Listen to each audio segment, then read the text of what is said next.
Jueves 20 horas en todo el país, estamos iniciando un nuevo capítulo de Paritarias Libres. Acá, desde el barrio de Parque Chas, este barrio mítico, el barrio más joven de la ciudad de Buenos Aires. Hoy con un gran programa, con mucha información. Vamos a ir a las chapas porque tenemos mucha información. Los chicos han traído cada uno temas que vamos a ir analizando y debatiendo a lo largo del primer bloque. Y en el segundo bloque nos va a visitar Vanessa Sileins, la compañera sindicalista, secretaria general de Citraju y diputada nacional. Me lo pasa vacío, el mate. Y vamos a tener una gran entrevista sobre la actualidad, sobre Cristina Fernández de Kirchner, sobre su proscripción, sobre el nuevo índice de desempleo y también sobre la realidad de la Confederación General del Trabajo de cara a una nueva elección de la conducción en diciembre. Así que bueno, ya le damos la bienvenida a los chicos. Primero voy a empezar con Cande, que ha iniciado, es la protagonista del nuevo segmento, Hablemos de, que tuvo muy buenas repercusiones en redes. La gente pide más. Le gusta el contenido bizarro a la gente. Eso pasa. Y lo que Así está que, craneando esa cabecita rubia. Bueno. ¿Cómo viviste esta semana? Y lidiando acá un poco con lo que es un segmento. De fama, esta semana de fama. Estoy muy contenta por eso. ¿Por la cabecita rubia que está craneando algo? Algo está pasando en Paritarias Libres atrás. Voy a decir eso nada más. Pero viene muy bien el segmento. Viene bien el segmento, viene bien el programa. Les queremos contar que ya nos reconocen en la calle, nos gritan, fama, nos corren para saludarnos. Nosotros nos escondemos de nuestros fans. No queremos saber absolutamente nada con todos ustedes. Pero sigan ahí suscribiéndose porque los necesitamos. Rochi, bienvenida. Bueno, una semana, no sé, esto de tener cosas semanales, de programas semanales es dificilísimo porque todos los días es un tema distinto. El fin de semana tuvimos, que no lo nombraste, tuvimos ahí como que alterar un poquito el cronograma de nuestras redes por todo el quilombo que hay entre Estados Unidos, Irán e Israel. Y ahí yo tengo una teoría con las cuestiones de guerra que es como que hay que entrar y salir. O sea, entrás y tenés que salir al rato porque si no ya te genera como Que pega la pálida. Sí, un nivel de ansiedad, de impotencia, ¿viste? Bueno, es rari. Así que traje algo que tiene que ver con un poco por ahí, que viene Muy por bien. ahí. Muy bien. Sí, entrar y Cositas salir. nuevas. Acá hay algunos fuera de cámara que están con la guerra 24 horas, mirando Twitter, Yo no sé noticias. cómo hacen. Te mandan videitos, esto será verdad, esto no será verdad, qué sé yo, Luquita, no sé. Está re quemado. No sé, qué sé yo con la Es guerra. que ya el tema es que ya no importa tanto, Ya no importa tanto. y la acá verdad, acá lo que veas, Tenemos un problema lamentablemente. que ha aumentado el desempleo, y ya lo presento a Axel y que se meta de lleno con eso, pero ha aumentado en Argentina el desempleo, al contrario de lo que relata el gobierno, que crece el trabajo, disminuye la pobreza. Así que bienvenido, Axel, y de lleno con tu tema. ¿Cómo andamos? Sí, una semana con muchos datos, quizás no tan intensa como la semana pasada con el tema de Cristina y eso. ¿Bajó, no, un poquito ese tema? Bajó un poquito, pero bueno, lo de la guerra de Irán e Israel el fin de semana lo volvió a aumentar. Pero sí, desempleo. ¿Sabés que yo la vi tarde la entrevista de Milei con Trebuch, pero él dijo, estamos en récord de puestos de trabajo. Arre. Y al día siguiente sale el dato del desempleo que volvió a crecer al 7,9, que es el más alto después de la pandemia. Pero si uno profundiza un poco los datos, Córdoba y Buenos Aires, 9,1, un montón. Teniendo en cuenta que esas dos provincias son provincias, las dos más industriales, digamos, del país. Y después si vos te pones a ver los números en los jóvenes de 14 a 29 años, en las mujeres es el 19% el desempleo y en los varones el 15%, o sea, en promedio un 17%. Y después, por último, la informalidad, ¿no? Que sigue creciendo, que es un poco un tema que ya venimos tratando acá, que creo que el gran objetivo de este gobierno, más allá de estructurar la economía argentina de cierta manera, es que el mercado laboral se vuelva más informal que formal, porque eso le saca mucho poder a los trabajadores y mucho poder a los sindicatos. Hoy estamos en un 42% de trabajo informal, según el último dato. Ya el INDEC no hace mucho que viene midiendo el trabajo informal. Imagínate lo importante que es, porque antes no te venía el segmento trabajo informal. Ahora ya te vienen los datos. ¿Tenemos un dato como comparativo más o menos de cómo creció ese 42%? Y mira, como para hacer un diagnóstico en un... Y sí, a ver, en el último, ahora bajó un poquito contra el trimestre anterior, pero más o menos se calcula que desde diciembre de 2023 ahora y crecieron más o menos 100.000 puestos de trabajo informal. Y si vos ves los números donde crece el trabajo es en comercio y en transporte, que son quizás las dos aplicaciones más usadas que contratan ese Sí, tipo de plataformas. trabajadores, claro, los trabajos de plataforma. ¿Y eso es, migran del sector formal al informal? ¿O directamente se miden 100.000 puestos No, nuevos? sí, Caída del migran. sector Sí, formal. son despidos. Claro, son probablemente. despedidos y la gente, la salida que tiene es esa, pero aparte, Pérdida de calidad de trabajo. pérdida de calidad de trabajo, pero además, nosotros pensemos, crece el trabajo informal. Después, el trabajo formal, si lo podemos dividir en dos grandes segmentos, es público-privado. Mm. El privado, quizás el más dañado en términos de puestos de trabajo, no en términos de sueldo, porque son los que, como están con convenio, tienen sindicato, bueno, más o menos se mantiene con la inflación. Pero después tenés el otro segmento que es trabajadores públicos, que son los más dañados, junto con los informales, en poder adquisitivo. Entonces tenés crecimiento de trabajo informal, crecimiento del desempleo y pérdida de poder adquisitivo casi en 3/4 partes del mercado laboral. Es un montón. Por eso también ahora yo escuchaba esta semana algunos empresarios que decían, bueno, ya están ordenando la macro, pero a los industriales nos está yendo mal. Que le está yendo mal por el modelo macroeconómico de Milei, ¿no? Dólar barato, las importaciones te están matando. Pero decían, bueno, ya tenemos la macro ordenada, ahora hay que bajar los costos argentinos. Pero si nosotros vemos este esquema de tanto trabajo informal, de pérdida de poder adquisitivo, y esto nuevo que se suma, de que las indemnizaciones ya no van a ser como antes, sino que va a salir este nuevo régimen de que el empleador te aporte y te cambia la indemnización por antigüedad por una nueva que arregles con el empleador en un contexto de desempleo que le saca poder a los sindicatos, bueno, ya el verso del costo laboral argentino ya no es así. Claro. Ya tenés que empezar a ver otras cuestiones, ya tenés que empezar a ver que lo que te está dañando a vos es el modelo del gobierno y no volver a tomar el discurso del costo laboral argentino, no es ese. Sí, encima también si después lo cruzás, por ejemplo, con las proyecciones de las empresas por plataforma, por ejemplo, Pedido Ya, Mercado Libre. Hace poco me crucé con una chica en la peluquería, no, pero que contaba que la habían despedido de Pedido Ya y que en una oleada de como 700 puestos de trabajo menos. O sea, si vos a eso lo cruzás con que de repente hay mucha demanda de ese tipo de puesto de laburo y cómo funciona, porque por ejemplo, o sea, nosotros seguimos utilizando Pedido Ya o la gente, hay que ver cómo se modificó ese consumo. Y si vos tenés mucha gente requiriendo ese laburo, hay que ver cómo empiezan a hacer las condiciones laborales, o sea, cómo se empiezan a manejar, y también lo que esas plataformas pueden generar como propias puestos de laburos propios. 700 puestos de laburo menos en una aplicación. Es un montón. Es un montón y un poco lo que traía Axel y lo que escribía en la columna de Renacer de antes de ayer, que es interesante, que es esto de los costos laborales o costos argentinos, que se supone que siempre es bajándolo con flexibilización laboral, pero también hay una contraparte, que es la que proponemos nosotros, que es la de la incorporación de tecnología a los procesos de producción. Entonces, cuando vos tenés un modelo que no fomenta la industria nacional, no fomenta la inversión y no fomenta la aplicación de tecnología en la industria argentina, los costos van a ser mucho más elevados. Salvo que compres todo afuera. Pero si compras todo afuera, tenés el problema de que la mayoría de las empresas argentinas, por una competencia desleal, van a fundir y vas a tener un problema también de trabajo. Y si tenés un problema de trabajo, tenés un problema de consumo. Y si tenés un problema de consumo, tenés un problema de demanda en la industria. Entonces creo que es un modelo que está solo atado, como bien decís vos, a la llegada de dólares, no sé, por extracción de materia prima, por préstamo, pero que de alguna manera esas dos patas en las que se apoya la economía del gobierno de Milei son totalmente insostenibles.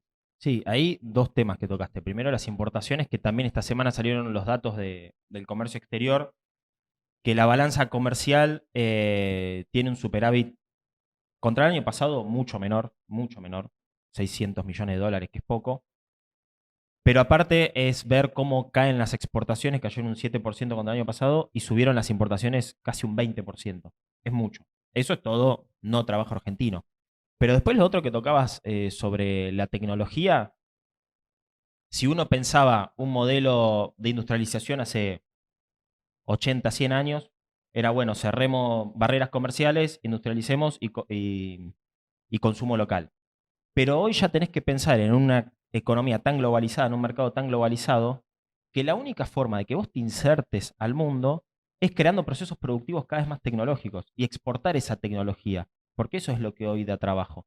Ya no es una cuestión de cerrarse, por eso esa es medio una idea casi nostálgica lo de cerrarse y sustituir importaciones, sino que es, bueno, empecé a crear procesos productivos tecnológicos, rompe con la estructura productiva argentina, que ahora se está reprimarizando, y ahí vas a generar realmente unos puestos de trabajo del futuro y vas a generar mayor valor agregado e exportaciones de mayor valor agregado. Es decir, ahí vas a tener más dólares, pero también mejor laburo y mejores sueldos. Claro, pero lo que pienso es quién va a hacer esa inversión en tecnología. Y ahí es donde está el rol del Estado en una estrategia y un consenso con el sector privado. Pero también pienso que el sector privado va a tener que invertir cuando la macro esté ordenada. Si la macro está ordenada, ¿por qué no está viniendo el sector privado a invertir? Porque esa es la gran ilusión de estos modelos. Pero si uno se sumerge en la teoría, primero viene el crecimiento económico y después viene la inversión. No es al revés, no es que vos ordenás la macro, viene la inversión y a partir de ahí viene el crecimiento económico. Es al revés. Primero viene el crecimiento económico y después viene la inversión. Y que naturalmente todas estas inversiones tecnológicas necesitas al Estado en un rol estratégico. No crecen de los árboles las inversiones tecnológicas. Pero bueno, este modelo lo que apunta, o sea, si vos hoy tenés, nosotros no, porque si tenés unos pesitos no voy a decir unos pesitos, pero si vos querés ganar plata hoy, el modelo de Milei vas a ganar plata invirtiendo en recursos naturales. No hay otra. No hay Sí, otra. hoy es eso. Y hoy es esa, y si querés un modelo tecnológico, tenés que al Estado en el rol estratégico. Y no estamos diciendo de poniendo barrera, poniendo No, impuestos. pero, Estamos diciendo ordenando rol estratégico, armando, conduciendo la economía y conduciendo ciertos sectores, no todo. pero no, no hay país en el mundo, no hay estado, no hay estado-nación en el mundo que no haya tenido al Estado en el centro de la estrategia para el crecimiento y el desarrollo. O sea, no, el modelo Milei, donde el Estado no existe o no se mete en nada o no regula nada y el mercado regula todo, no es real, nunca fue llevado a la práctica. Entonces, también hay que decirle esto a la gente, uy, el Estado es malo. No, el Estado en cualquier nación, de las cuales muchos quieren ser ejemplo o quieren, lo ven como un horizonte, tuvieron al Estado en un rol estratégico del desarrollo, de la salud pública, de la educación pública. Entonces me parece que discutir eso, o el rol del Estado, o Estado, si no, es viejísimo de atrás. Bueno, un poco es la referencia siempre cuando sale el tema de Marcos Galperín y todo el apoyo que tuvo a nivel estatal en el proceso de crecimiento y cuando la rompió toda con Mercado Libre. Y bueno, y ahora su postura antiestatista, nada, como llamativo en ese sentido. No, por eso Como no hubiese existido Y está bien, semejante digo, claro. crecimiento. Sí, Y está claro. bien, el Estado tiene que impulsar las empresas argentinas y a los argentinos a invertir y a ser grandes empresarios. El tema es que después ese empresario se da vuelta y quiere destruir Sí. al Estado para que, Mm. no sé, Sí, y aparte pensemos también que uno a grandes rasgos lo ve como ciclos en los que la economía cae, se rompe industria, se rompe comercio, y ciclos de crecimiento donde eso vuelve a resurgir. Pero pensemos que no todo lo que se rompe después se puede arreglar. Claro. Es decir, en estos procesos que se van rompiendo cosas, va pasando el tiempo, hay que ver cuánto tiempo sigue rompiéndose esto, y que después no todo se puede volver a poner en su lugar como estaba antes. Si vos privatizás las empresas de tecnología, que ahí el Estado tiene que tener un rol fundamental, bueno, después no sé si vos podés volver a tener una empresa igual, si la podés volver a recuperar, si podés tener al Estado otra vez conduciendo ciertas tecnologías, como puede ser la energía nuclear, tecnología nuclear, la aeroespacial, digo. Bueno, sí, pero qué costoso también volver a hacer todo ese proceso. O sea, por fuera de que lo puedas hacer. No, Necesitas poder 10 se años puede. de... Pero digo, ¿cómo llegás otra vez a invertir todo eso, llegar a las economías de escala que tenés ahora, a los científicos que tenés ahora? Digo, no todo lo que se rompe después se puede volver a arreglar. no, y no se puede volver a arreglar igual también. Lo tenés que No se puede volver a si arreglar lo igual. querés volver a arreglar, lo tenés que repensar para los tiempos actuales. Así Sí. que, bueno, ya tenemos un pantallazo nacional un negro pantallazo Perdón, nacional. agrego una cosita más. Dale. Agregá lo que vos quieras, amigo. Esta semana está el FMI acá. Primera revisión del acuerdo Pero de, está de Caputo desde Milei. que nací. Claro, está. claro, pero vienen a revisar el acuerdo. El acuerdo que firmaron en abril. ¿Dónde están hospedándose? A ver si podemos ir a hacer una visita. No, por las dudas. Le querés pedir. Ya inhibieron todas las Y señales. de alguna esos lugares. cosita, Cande una anda- cartulinita. Cande anda con problemas de tarjeta de crédito. Lo mandamos a la UN. a la Queremos puerta. pauta. Eh, la primera meta de reservas no la van a cumplir. Ya está sabido Corta. que no van a juntar las reservas que habían prometido juntar, pero el FMI va a hacer lo que se dice un waiver, que es como, bueno, cierra los ojos, La famosa- pasa. La ¿Y por famosa. qué eso? ¿Por qué crees eso? Por lo que hablamos muchas veces acá de, Porque que el nos vamos a modelo- seguir endeudando. de que el modelo económico político le sirve al FMI. Y sí, le sirve al FMI, le sirve el modelo como propaganda y le sirve también a la economía mundial que Argentina se quede exportando barato energía y alimentos. No hay otra. Pero le van a dar un waiver y le van a dar porque ¿qué pasa? Vos tenés metas para cumplir, si las cumplís te dan ahora lo que son 2.000 millones de dólares más, aparte de los 15.000 millones que dieron en abril. Van a aceptar que no llegaron con las metas y le van a dar los 2.000 millones de dólares. ¿Y para qué? Y para seguir reforzando la reserva y para seguir reforzando este modelo. Lo que acabamos de decir. El modelo que le sirve al FMI. Una burbuja. En algún momento va a explotar. Esto termina mal. Esto termina mal. Hay que ver quién agarra después. Bueno, Hay que ver quién agarra. O esta burbuja, esta bomba cae en una ferretería. O cae Bueno. allá en el sur. Y otra, No sabe dónde cae, ¿no? O en Otra provincia de Buenos línea- Aires, qué sé yo. otra línea que está bueno quizás para renacer o para traer para acá es todo el tema de la venta por plataforma de Shein y de Temu Sí. y todo lo que trae. O sea, como los dos costados, cómo repercute en la industria nacional, eso en algún punto también va a volar por los aires en ese segmento. Y también hay toda una rosca de cuando decimos que saludamos muy amorosamente al chat GPT y no sé cuántos litros de agua. Bueno, la cuestión ambiental y socioambiental y de explotación que tienen esas aplicaciones es absolutamente tristísimo. sí. Sí. Ahí, Y cómo se está incorporando y que hay muchos países que ya están, de hecho me parece que hay como una en París, en Francia, se está votando una ley anti-Shein. O sea, directamente como poniéndole un stop por ley. Y creo que Brasil también están teniendo, que ellos venían, me parece, países que ya venían con un tiempo más de uso de estas aplicaciones. Y aparte porque se profundiza mucho lo de esto del fast fashion, como de la moda chorizo y ropa y productos y No, ha invadido el el mercado de marketing, todo. sí, la publicidad ilegal o tramposa, porque vos es verdad, entras a esas aplicaciones y te llueven carteles de descuento, de regalo. Están teniendo free shipping, por ejemplo. O sea, vos haces una compra de 50, 60 lucas y desde la otra punta del planeta te está llegando. Y encima todo descartable, o sea, tenés que ver las condiciones Sí. materiales de los productos que estás comprando. Es tremendo y eso también puede ser como muy complejo. bueno, en las importaciones uno de los rubros que más creció fue bienes de consumo. Bien, Que no quiero tirar, pero más del 30% creció bienes de consumo, que es lo que compramos nosotros, Temu y otras aplicaciones para comprar desde China. Y después lo que decías del cómo consume energía y la tecnología, bueno, es un poco lo hablábamos hace una semana con el tema de Stargate, que Claro. ellos están directamente, bueno, vamos a usar combustible fósil. Así que ese es un tema también a resolver, con qué energía vamos a darle combustible a todas esas tecnologías nuevas, Sí, se aguanta el planeta. si Porque aguanta el las, planeta. las energías fósiles son limitadas. Sí, son Entonces, limitadas.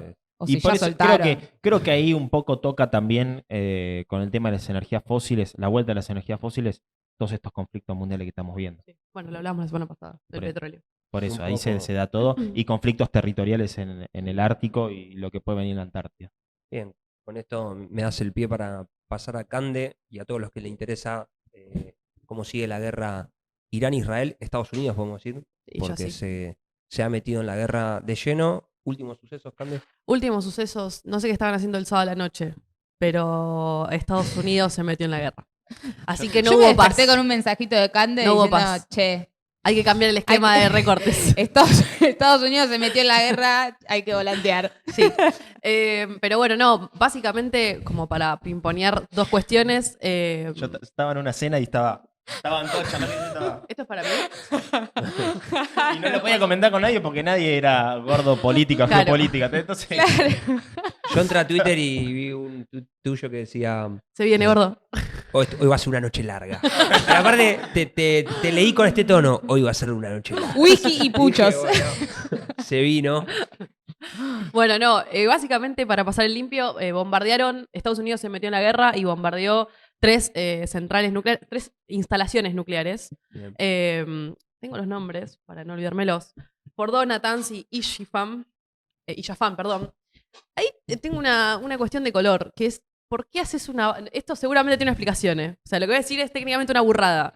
Pero está en el medio de la montaña con un techo blanco. Sí. Flaco. Falta una cruz negra ahí. Flaco, pintámelo de marrón el techito, por favor.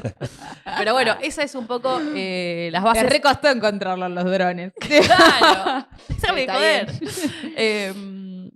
Esa es una de las. Esa es Fordoz, es una de las bases que bombardearon. Fueron 3. Acá se abren como 2 discusiones. Por un lado, Estados Unidos, Trump salió a decir: loco, la rompimos. Están destruidos, tienen un nivel de destrucción que no tiene vuelta atrás. Y los iraníes dicen: no, tranqui, no fue para tanto. Claro, ellos salen a decir como que ahí no estaba, o como que habían desmantelado un poco algunas de esas centrales, algo así, como Claro. decir, bueno, no estaban ahí. es recuperable. Claro. Dicen Esto es es recuperable y lo que dicen es: nos va a tardar unos meses. Claro. No es que no vamos a poder nunca más acercarnos a tener una ojiva nuclear. Esa discusión se dio el fin de semana y es como un poco lo que siempre hago el chiste de las elecciones. Cuando tenés 2 candidatos que salen a decir gané, bueno, hay un problema. Hay un problema de diagnóstico.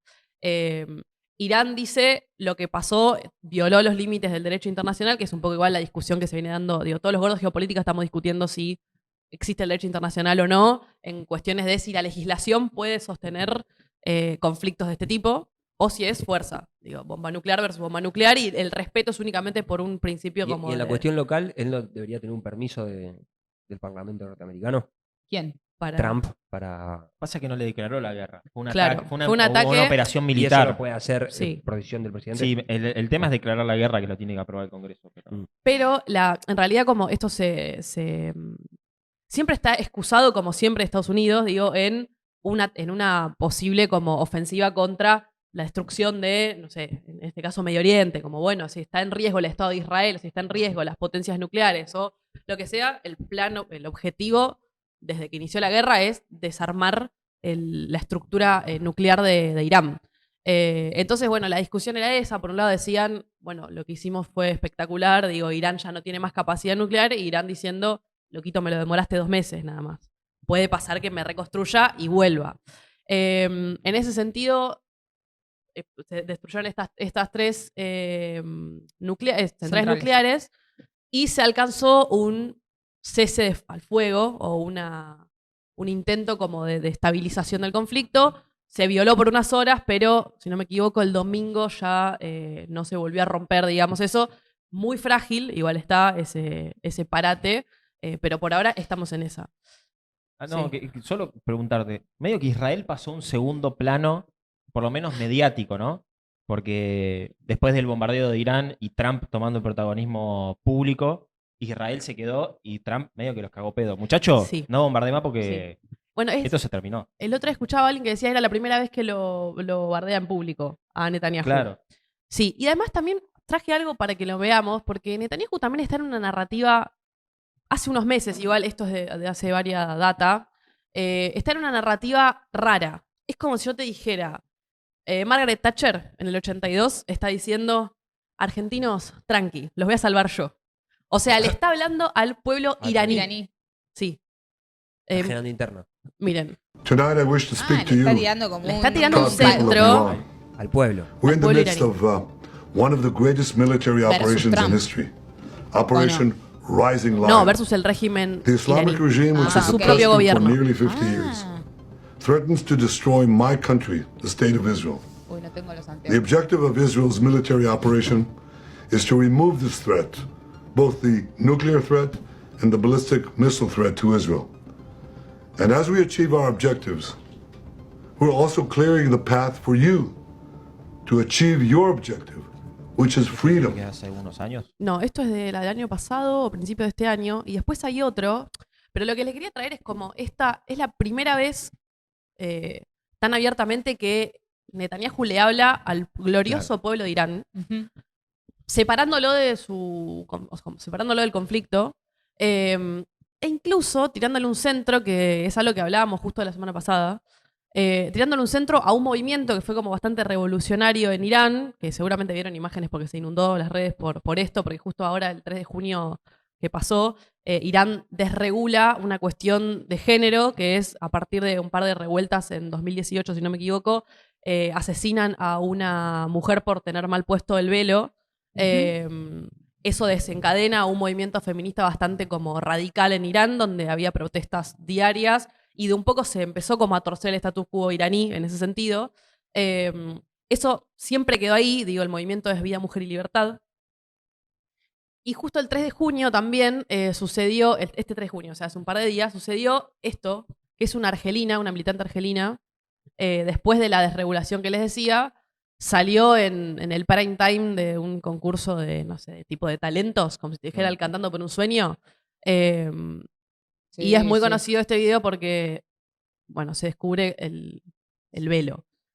Entonces, también para que pongamos un poco en contexto, ¿no? Lo que está sucediendo a la interna de las potencias, o de estos países. Son dos presidentes, un presidente, digo, y lo que es el régimen iraní, están muy debilitados también. No es solamente una cuestión. Claro. Digo, Mucho Netanyahu conflicto se ve social. Netanyahu está muy como acorralado por la falta que tiene, digo, de legitimidad interna, porque no para recrudecer la guerra. Solamente confiando con el aval de Estados Unidos, Trump lo caga pedo por Twitter. Y tenés también a un Netanyahu tirándole un centro a un movimiento feminista radical de Irán para que arranque la revolución contra el régimen. O sea, todo eso se está dando mientras se bombardea con misiles supersónicos. Manotazo abogado, decís vos. Claro, para mí que es un poco lo que pasó Se hizo también el con aliado. Hamas. Un aliadín. Sí, es un aliado. ¿Y qué esperamos para las próximas semanas? ¿Qué pregunta? Yo creo que el cese al fuego, sospecho que se va a mantener. Está muy atado con alambre igual. O sea, creo que la primera de cambio cualquiera de los dos lo puede romper. Sí creo que Irán no fue tan dañino el ataque como presenta Estados Unidos. Entonces me parece que la carrera nuclear va a continuar de Irán. Y bueno, después se abren discusiones sobre qué tiene que hacer, sobre si la hegemonía de las bombas nucleares la tiene que tener Israel. Si no, eso es una cuestión, me parece que todavía nadie puede como tener una visión acabada. Pero en principio esperar que continúe el cese al fuego y ver qué hace Estados Unidos también. Bueno, veremos, lo seguiremos viendo en el próximo capítulo de Paritarias. Qué sé yo, una semana falta para el jueves que viene, así que pueden pasar millones de cosas y no tenemos ni idea que vamos a hablar el jueves que viene. Esto es un día a día. ¿Te puedo interrumpir? Sí, obvio. Porque cuando hablábamos con Cande antes de arrancar de por dónde íbamos a ir en la parte del conflicto, ya lo había traído la vez pasada, pero me iban a retar. Porque deboteaba.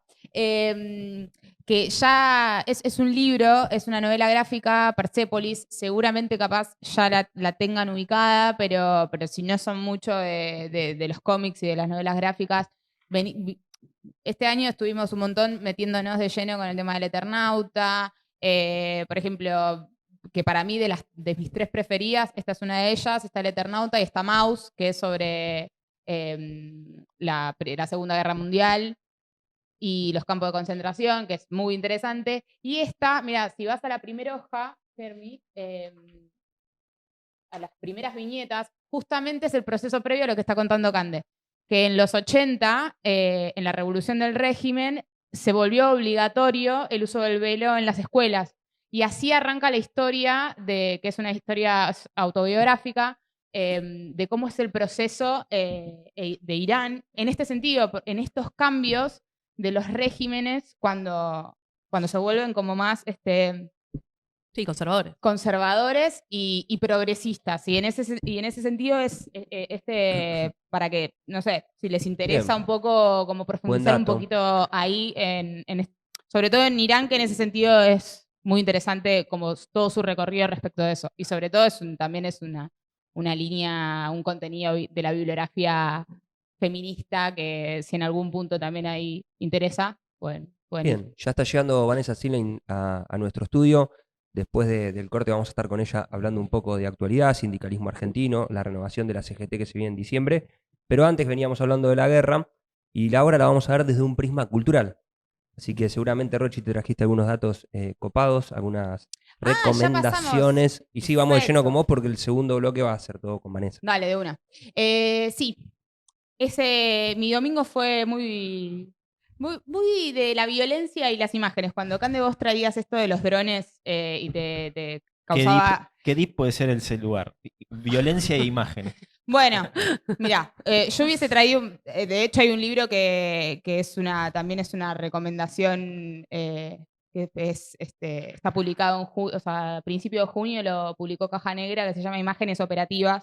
No lo voy a traer en profundidad porque es como para charlar un poquito, pero esto que vos decís de las imágenes de guerra es muy interesante para ver cómo nosotros abordamos toda esta cuestión visual de la guerra y cómo circulariza la información, la veracidad de la información. Así que yo me puse a leer estos textos que ya los tenía y dije, bueno, para no traer, a mí me gusta traer cosas audiovisuales, y dije, bueno, ¿qué onda? ¿Qué puede haber? Y hace unas semanas, si yo les digo Grand Theft Hamlet o Grand Theft Auto, ¿qué se les viene? El juego, ¿Cuál? el GTA. Muy bien. Bueno, este es un documental que se Para llama mi edad, el GTA Grand 1. Theft Hamlet. Sí. En realidad, la verdad, mira, nosotros veníamos en una discusión de las ideas creativas y las ideas como que nos estaba costando. Vieron que hay muchas como vueltas a hacer remakes, que hay vueltas a las sagas y que hay como un conflicto en la nueva generación de imágenes, ¿no? En lo contemporáneo. Y esta es una buena recomendación en ese sentido porque la verdad es un proyecto que es súper interesante. Básicamente, la síntesis son dos actores británicos. Para peli. Sí, documental, en Ok. realidad. Es algo medio extraño, ya van a ver por qué. Ya lo vas a entender. Si querés puede correr ahí mientras estamos hablando. Dos actores británicos que habían estado en una audición para hacer de Harry Potter en una gira en Inglaterra y les viene la pandemia 2021 y se quedan sin laburo. Y como todos, qué sé yo, masa madre, yo, bueno, estos se meten en toda la movida GTA y videojuegos. Y bueno, están juntos en la sesión y qué sé yo, y de repente se encuentran con eso, con un anfiteatro ahí Dentro en del San juego. Andreas. Ellos eran dos avatars dentro del GTA. Ellos sí, Se pone a investigar ok. adentro del juego. Ok. Claro. se ponen a recorrer los primeros minutos. Esto es parte del tráiler porque es parte de los primeros 15 minutos del documental. Ok, y vi que los atacan ahí. Bueno, ¿qué pasa? El documental va a ser todo en el entorno de GTA. No vamos a ver otra cosa que el entorno de GTA. Y la línea que van a establecer ellos es, ¿se puede recrear Hamlet dentro de GTA? Espectacular. ¿Se puede recrear una obra de teatro dentro de un juego tan violento y en ese sentido con dinámicas? Yo la verdad nunca lo jugué, o sea, ahí Germi vos me dijiste que sí, que obvio que ya lo jugaron, yo no. Y la verdad es súper interesante también, primero, por meterte en lo que es el entorno de un juego, es la verdad que es súper interesante. Y todo lo que tienen que atravesar estos dos chabones para ver si pueden recrear algunos pasajes de Hamlet es absolutamente genial. Porque encima se le cruza la pandemia. Se le cruza que los dos chabones, no sé cuántas horas de material grabaron para hacer después el documental, que nosotros lo vemos es 1 hora y media más o menos. Y ahí empiezan a ver y hay mucho humor negro. O sea, empieza a haber situaciones que se mezclan de la vida cotidiana dentro del propio juego. No sé, por ejemplo. Pero para entender, porque el GTA Sí, es un juego en el que vos tenés misiones. Lo más violento, lo menos violento es robar un auto. sí, Pero después tenés misiones muy violentas. Hay sí. mucha violencia en el juego. Esa es la De columna hecho, son vertebral. misiones violentas. Sí, delictivas. Sí. Y estos hicieron una obra de teatro adentro del juego. Claro. Creo que los quiero, ya no los conozco y los No, quiero. es muy graciosa porque O sea, es empiezan... como hacer el debate de Ruchi Tosco adentro de...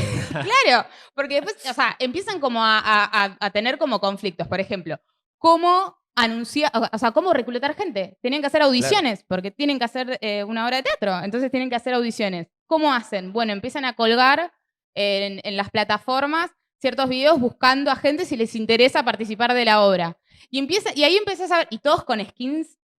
Hay uno que es como un lagarto y el chabón está haciendo un personaje. Hay algunos que vienen a participar, pero no, o sea, como observadores y no participan. Hay gente que se presenta y empiezan a matar a todos. Hay una que a mí me pareció una de las cosas más... o sea, cuando vi ese pasaje me pareció increíble, que es tipo, una se presenta con un nombre, qué sé yo, no sé qué, alguien-82, qué sé yo, y dice, yo me llamo, no sé, Rocío, soy profesora de inglés y siempre quise hacer una audición de Hamlet. Y nunca me animé y no sé qué, y le robé la sesión a mi hijo, tipo, a mi sobrino, y Claro. bueno, hizo la audición, se emocionó porque nunca había audicionado para Hamlet, y fue una de las primeras audiciones que tuvieron, y después cuando la querían al día siguiente o en la cena siguiente, se vuelve a aparecer el mismo personaje, pero ya era el sobrino. Mamá, déjame Entonces compo. estaba tipo todo armado, con otra actitud, matando a todos, porque era el sobrino ya. Y dijo, no, mi tía se volvió a su pueblo, qué sé yo, chao, no va a volver más. Bueno, y así situaciones como que son muy copadas, por ejemplo, no sé, la mujer de uno de los protagonistas diciendo, che, loco, me tengo que meter en la sesión de GTA porque si no, no te encuentro en casa, siempre estás jugando el coso, qué sé yo, me están pasando esto, no sé qué. Y en un momento dice, ¿me puedes sacar a estos NPC que están acá que me ponen nerviosa? Y el chabón se da vuelta y los apunta, y cuando los apunta rajan, porque evidentemente cuando vos Está los mi apuntás germo ahí. rajan. No, pero como para sacarlos, te tenés que apuntar con algo y salen Y te vas. cagando. Así que cosas así hay un montón, como por ejemplo, no sé, si se tienen que defender, cae la policía. Cuando cae la policía se tiene que caer la sesión y tienen que arrancar de nuevo. Así, y bueno, el objetivo del docu es ver todo ese proceso y a ver si lo pueden hacer o no, si llegan a cabo con eso o no. Y bueno, la verdad que tuvo un giro internacional muy bueno, premiado sobre todo por innovación, porque es el primer documental hecho solamente en la plataforma del videojuego. Así que nada, para mí es, en ese sentido, como novedad, fantástico. ¿Dónde? En Movie. Bien. En Movie lo pueden encontrar. Además, 1 hora y media se pasa volando y todas esas... Y yo me parece que lo comentaba con los chicos. Si vos sos del mundo gamer, creo que hay cosas que, no sé, puede ser que te llamen la atención o que te den curiosidad. Ahora, si estás por fuera de eso, es una buena excusa como para meterte un poco. Me siento mal porque... Me siento mal porque lo más creativo que hice en la pandemia fue festejar mi cumpleaños por Zoom. Y estos pibes... Pasa que ahí también fue el boom de las relaciones en el metaverso. Hiciste una pasta Sí. flor en Porque la esto es medio pandemia. una comunidad en el metaverso. Sí.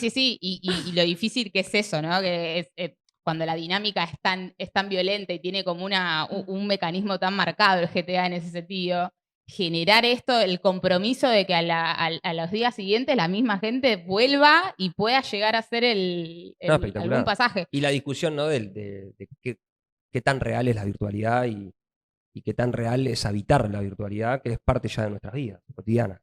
Sí, obvio. Y además esto de también la parte del proceso creativo, ¿no? De poder tener, porque en pandemia también lo que sucedió fue, bueno, mucho tiempo también para poner un poco la cabeza en esto que siempre decimos de generar cosas nuevas. Y este es un buen ejemplo, ¿no? Porque la verdad ellos tenían una pulsión por laburar, estaban desempleados.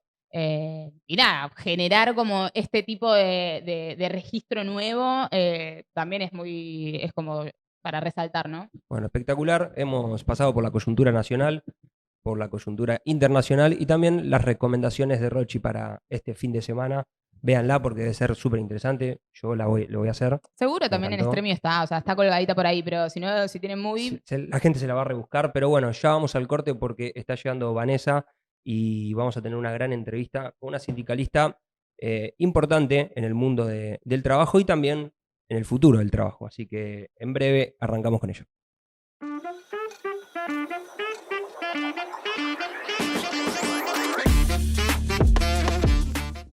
Segundo bloque de paritarias, estamos ya con Vanessa Siley en la mesa.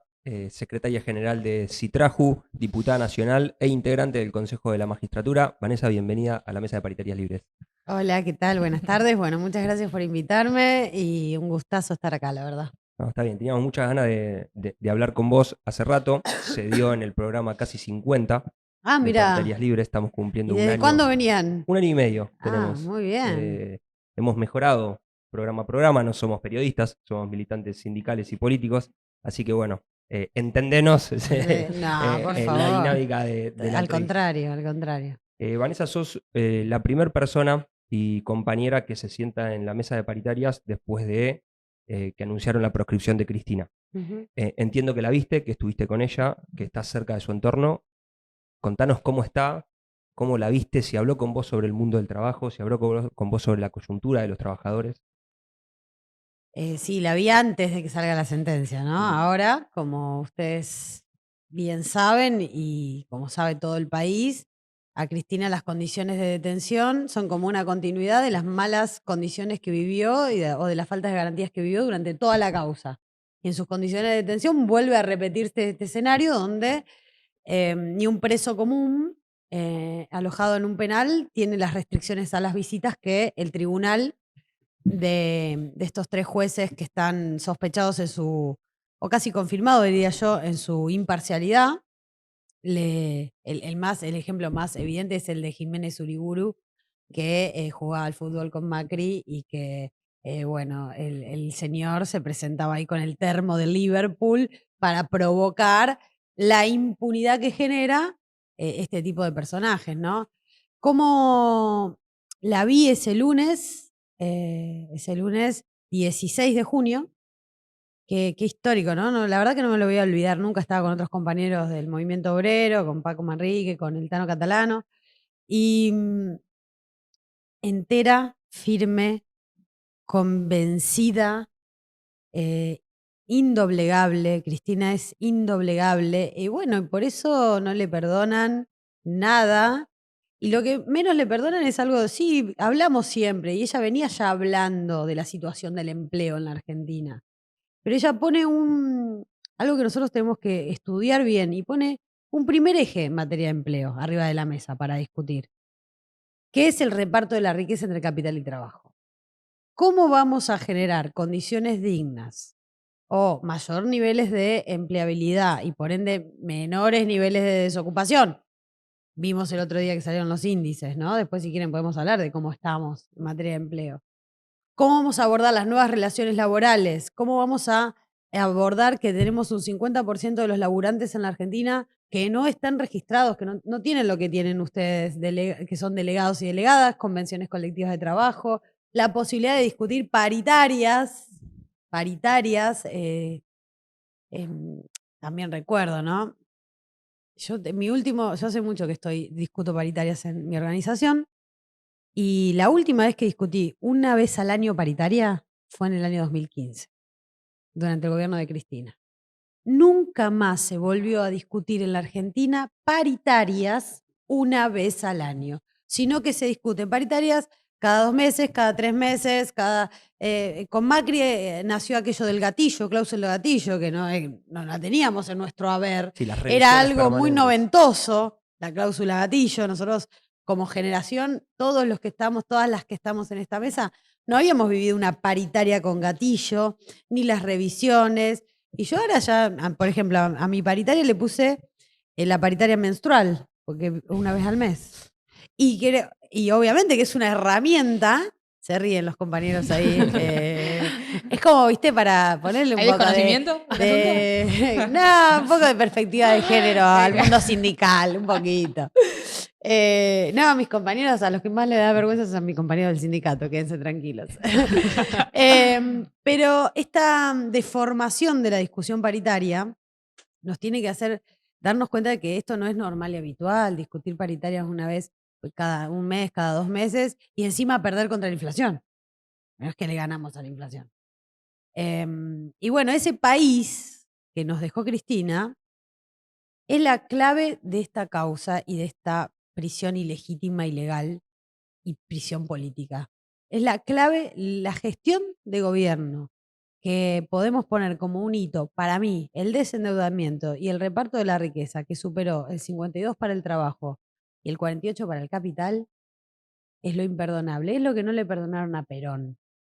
Es lo que no le perdonaron a Perón. Que también, obviamente, además de lo económico y lo material, tenía aspectos culturales y de dignidad del obrero, ¿no? Había uno que decía lo más grave del momento, lo más grave del peronismo, Patrón Costas, me acuerdo, era que el obrero se animaba a mirar con dignidad a los ojos al patrón. Bueno, esas son las cosas que al peronismo y al movimiento nacional y popular no le han perdonado, es lo que no le perdonaron a Cristina, y como una vez más vuelve ese líder, porque creo que ahora se revalida la conducción de Cristina. Ok. Creo que quedó revalidada en las calles. Ese líder demuestra tener la entereza que da que la gente te quiera. Que el amor del pueblo te da una fortaleza, y el pueblo, como no es sonso, no quiere a cualquiera. Con la pasión y el amor que quiere a sus verdaderos líderes, no quiere a cualquiera. Entonces, nada, me parece que me quedo con el vamos a volver que nos dijo ese lunes. ¿Y crees ¿No? que Vamos a volver.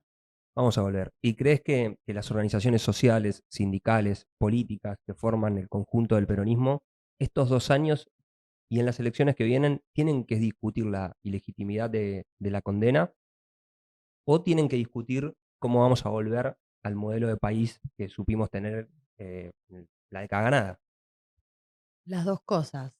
Y no creo que sea esto o lo otro, sino esto y lo otro, porque escindir la causa vialidad, la situación de presa política que tiene Cristina, con el programa de gobierno que nos posibilitaría volver a representar, es una... y forma parte de la estrategia de la derecha. Nosotros no tenemos que escindir esos dos aspectos. Tenemos que entender que van de la mano, porque si no, al próximo presidente del pueblo, peronista o del movimiento nacional y popular, que quiera tocar intereses concentrados, que quiera discutir un sistema judicial podrido, que te quiera plantear la fuga de capitales o la renegociación de la deuda con el Fondo Monetario, le van a hacer lo mismo que a Cristina. Porque uno de los efectos que intenta tener esta causa y este fallo y esta persecución política es un efecto aleccionador en la línea dirigencial de la política argentina. Entonces, hay que discutir las dos cosas. El desenlace de los líderes populares que llevan adelante programas y ejecutan programas desde el Estado a favor de las grandes mayorías en la Argentina. El desenlace siempre va a ser la persecución, el exilio, la cárcel, la prisión, siempre la proscripción. No, entonces, claramente que el peronismo tiene que discutir la ilegitimidad, ilegalidad y el abuso total de autoridad que se cometió sobre Cristina en esta causa, junto con un programa que nos permita volver a representar. Para mí van de la mano. Y aparte, incluso es en defensa propia del próximo presidente o presidenta que tengamos en Argentina. Porque le van a querer hacer exactamente lo mismo, ¿viste? Si no cometemos el error de dar vuelta a la página y discutir candidatura. Y ahí es donde nos achatamos. Ahí nos achatamos en el debate. Entonces, bueno, ya está. Como no puede ser candidata, que claro que bueno, fue el sueño húmedo de la derecha argentina y de la mafia, ¿no? Porque solo la mafia te pone día y hora y te dice que la cumplas a rajatabla. Y a la Corte Suprema, Clarín le puso día y hora y le dijo cumplí la rajatabla. Incluso muchos miembros de la Corte, se dice por ahí, y lo leí también en algún diario, decían, bueno, en 2 semanas, porque uno tenía que viajar a México, el otro no sé dónde, y Clarín dijo, no, el día y la hora, Manieto, Macri, lo pongo yo. Y lo pusieron ellos y la Corte, bueno, ya está, no hay Corte Suprema. No hay Corte Suprema, digamos, ¿no? Ahí tengo una pregunta, por más que nada también por no sé si tu perfil, pero digo, justo habitás 2 ámbitos como que incluyen un poco la síntesis, puede ser judicialización de la política, digo, legislativo y por tu profesión y demás, judicial. ¿Cómo ves esto de la judicialización de la política o de la politización de la justicia?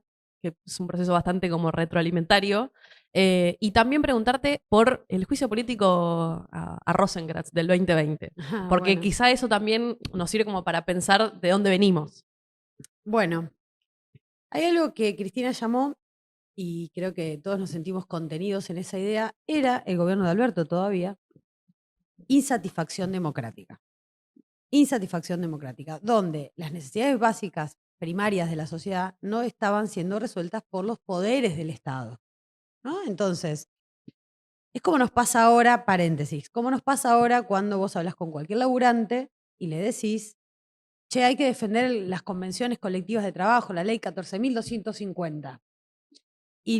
¿Viste? Y vos estás en una reunión familiar o de amigos, amigas, y te dicen, pero yo nunca tuve convenio colectivo de trabajo, yo no sé lo que es un convenio colectivo de trabajo. Entonces, ¿quién va a defender o lo que está mal o lo que no conoce? ¿Quién va a defender la salud pública si vas al hospital y te dan turno para 3 meses?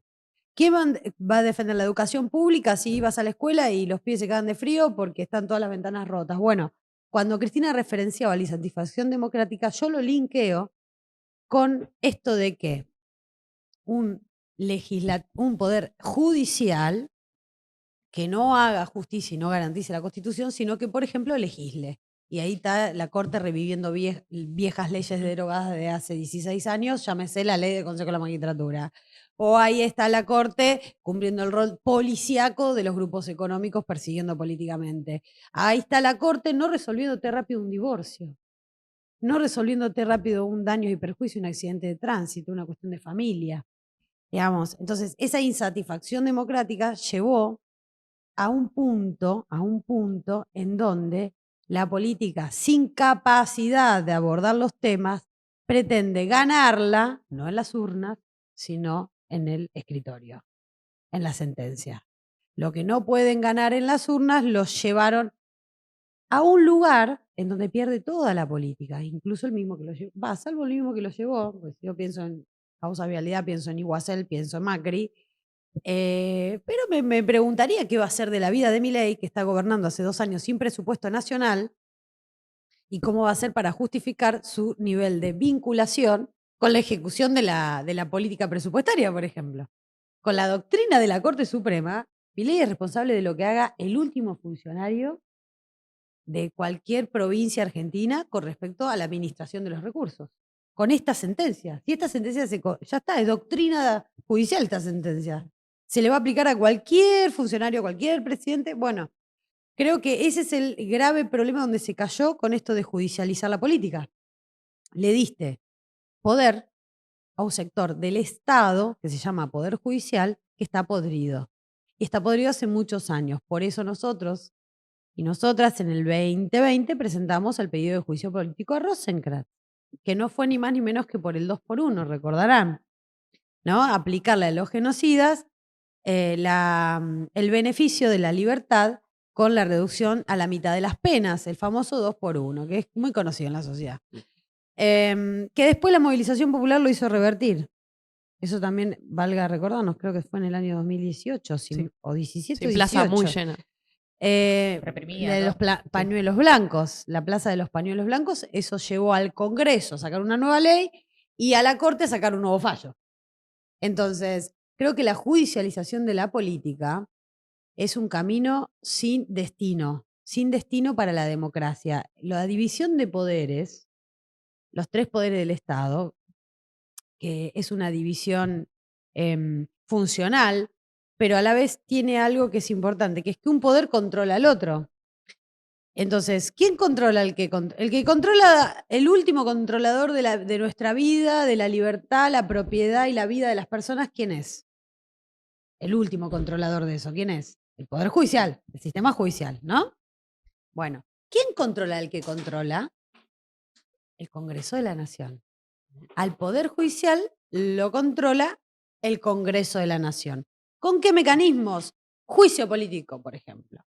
¿Cómo se remueve a un juez de la Corte que tiene cargo vitalicio en la Argentina según nuestra Constitución Nacional? Juicio político.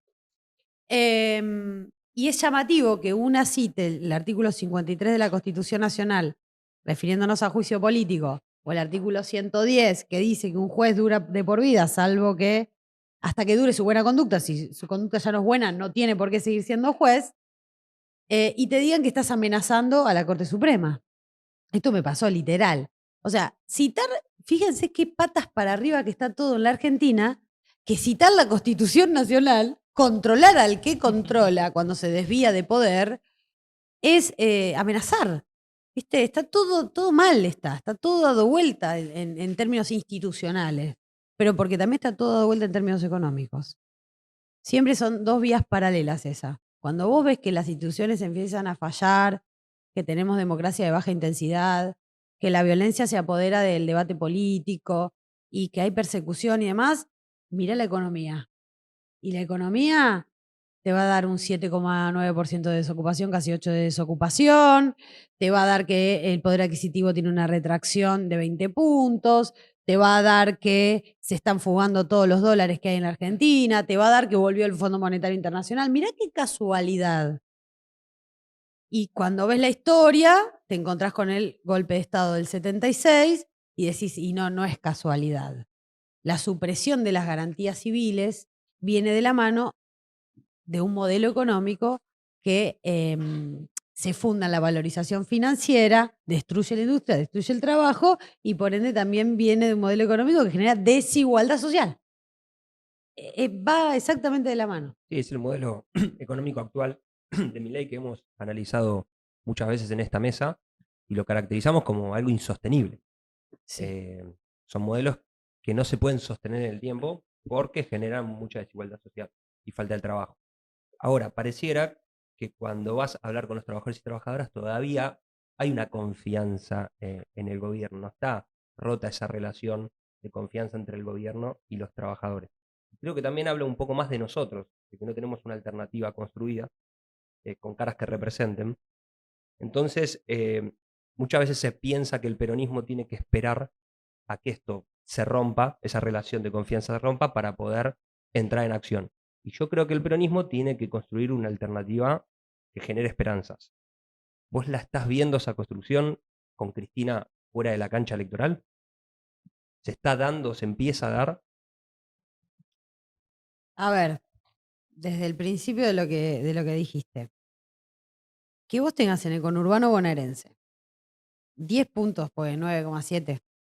10 puntos. 9,7 de la encuesta permanente de hogares, que no mide al total de la población, mide conglomerados urbanos. Tengas casi 10% de desocupación en la provincia de Buenos Aires, que es el 30% del Producto Bruto de todo el país, y en el conurbano, que es el 50% de las empresas industriales más importantes del país, están en el conurbano. Que vos ahí tengas 10 puntos de desocupación, yo no sé cuántos trabajadores todavía siguen confiando en este modelo, sinceramente. Veo eso y veo que hay personas que siguen hace ya más de un año que están buscando un empleo y no consiguen, por ejemplo. Veo que hay gente que lo único que agarra es changas y changas mal pagas, porque claro, el que paga la changa también es un trabajador y trabajadores tienen mal sueldo. Yo no sé, no veo en mi sector de laburantes, con los compañeros que hablo, que se les siga teniendo esperanza. Creo que esa esperanza se quebró. Yo creo que esa esperanza se quebró y que la percibo en el apuro de ellos por meter presa a Cristina. Porque ya saben que esto no va a funcionar, que faltan dólares, que por más que vos te endeudes ya te los volviste a gastar a todos los dólares, que la gente hace compras afuera, que realmente el problema de la economía bimonetaria no es joda y que eso sí debería ser un gran acuerdo nacional interpartidario. Che, vamos a hablar todos los partidos políticos de la Argentina. ¿Cómo vamos a hacer para producir dólares genuinos, y como dice Cristina, y no alquilados? ¿Cómo vas a hacer para que los dólares sean tuyos? ¿Vamos a invertir en vaca muerta? ¿Vamos a invertir en nuestros recursos? ¿O qué van a hacer? ¿Van a vender la Patagonia? ¿Van a reformular el Tratado Antártico? Ojo con eso, vayan estudiándolo, compañeros y compañeras. El Tratado Antártico, porque esa fotito con Netanyahu mirando el mapa Argentina, a mí me lo la sangre. A mí me lo la sangre. Para conseguir los dólares, ¿qué van a hacer? ¿Van a cortar un cacho de nuestra tierra? Para que Argentina salga de esta situación catastrófica en la que se encuentra. Para mí, como no tiene destino, este modelo y se va acelerando la crisis en la gente, esto del empleo, de la informalidad y demás, la pobreza y demás, ya nadie se mofa el tema del 1,5 de inflación de mayo. Porque vos le preguntás a cualquier argentino o argentina, che, vos fuiste al supermercado, ok, un queso fresco. ¿Te aumentó? La leche te aumentó, el pan, la carne picada, especial o común, la que quiera comprar, ¿te aumentó? Todos te dicen que te aumentó. Yo tengo ese termómetro también. Porque obviamente que discuto paritarias con el índice de IPC Cava, por ejemplo, ¿no? Yo discuto con IPC Cava. Te da 1,5.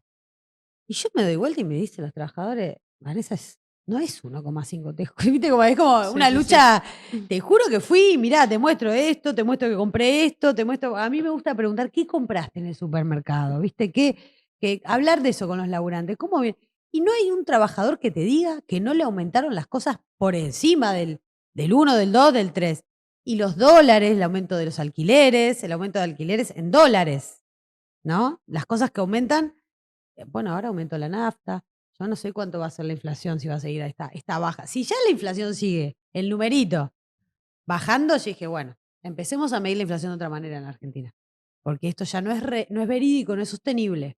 No es sostenible. A mí me parece que el peronismo, en esa ecuación, tenemos que plantearnos.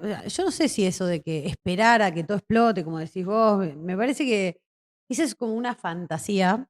A veces discutíamos con algunos compañeros y compañeras ese pensamiento que va a llegar el día D donde todo explote, ¿viste? Entonces, como, bueno, mi ley explota en marzo, decían. Después mi ley explota en agosto. Después mi ley explota en diciembre. ¿Viste? O en diciembre explota todo, ¿viste? Es como una cosa, esperar el día D nos evita saber que la construcción de la fuerza o del poder del pueblo es una construcción paulatina y que se hace ladrillo a ladrillo.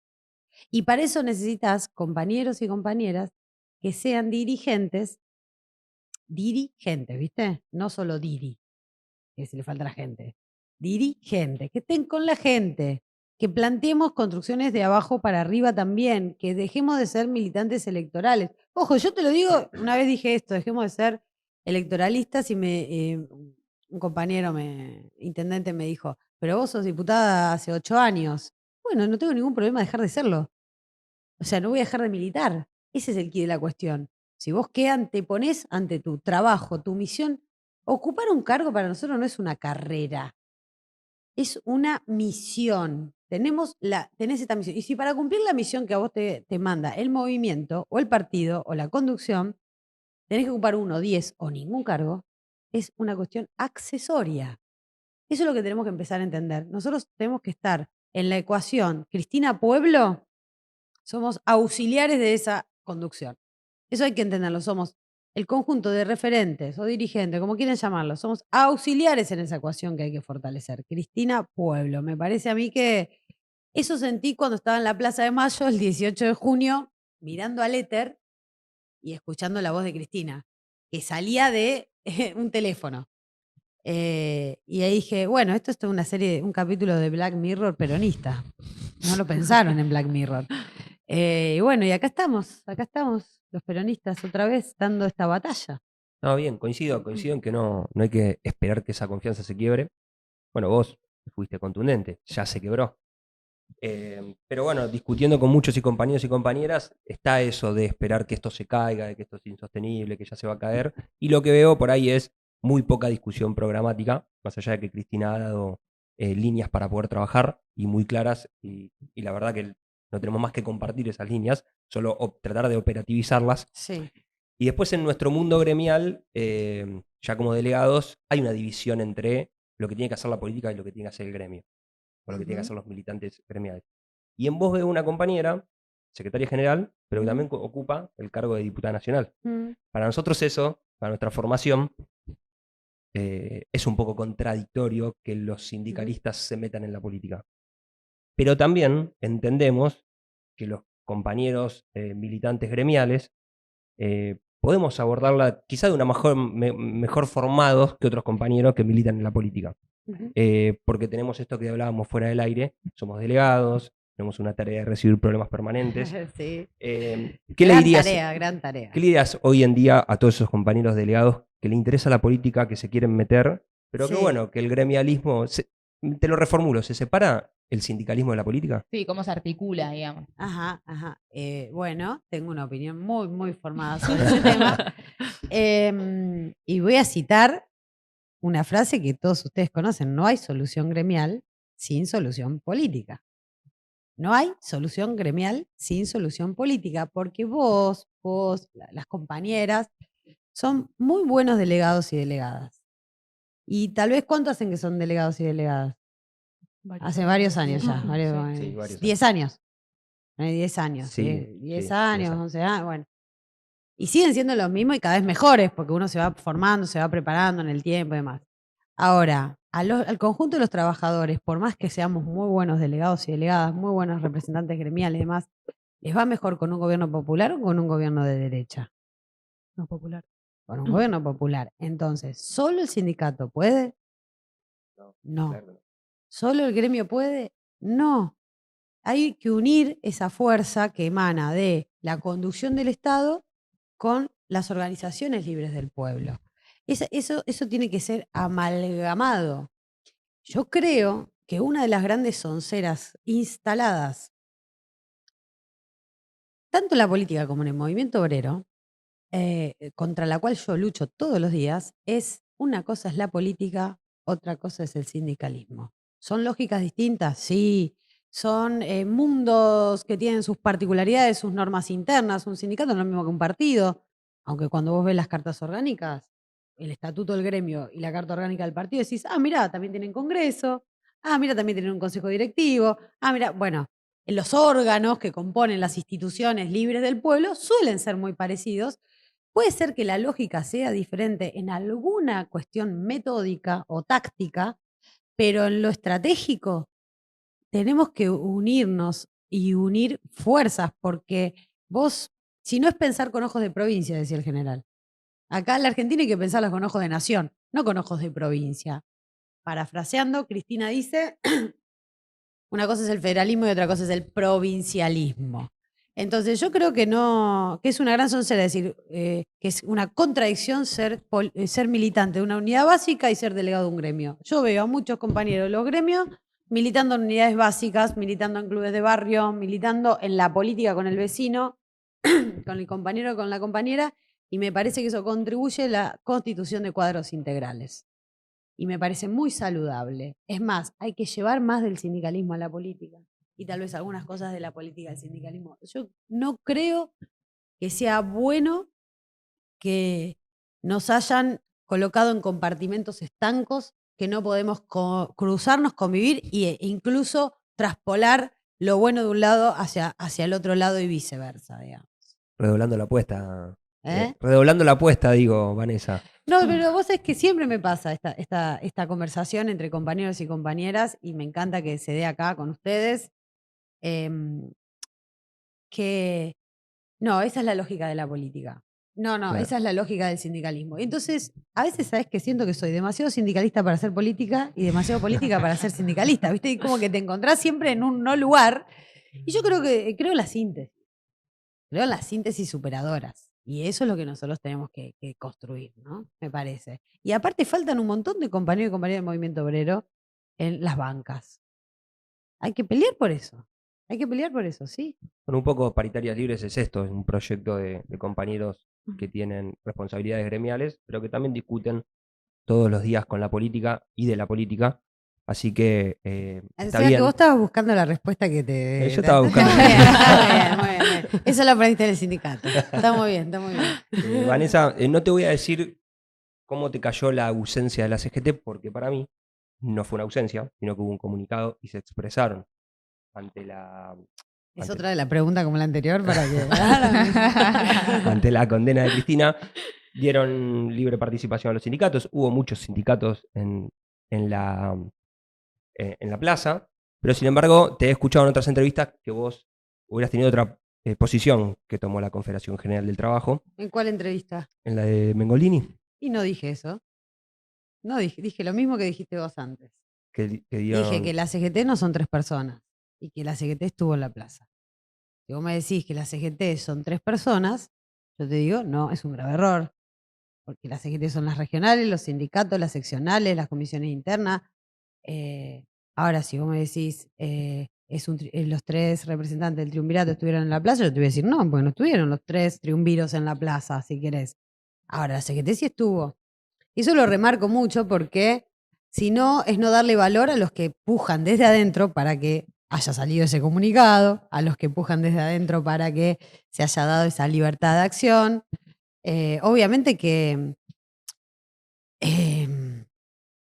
¿A vos te hubiera gustado que estén?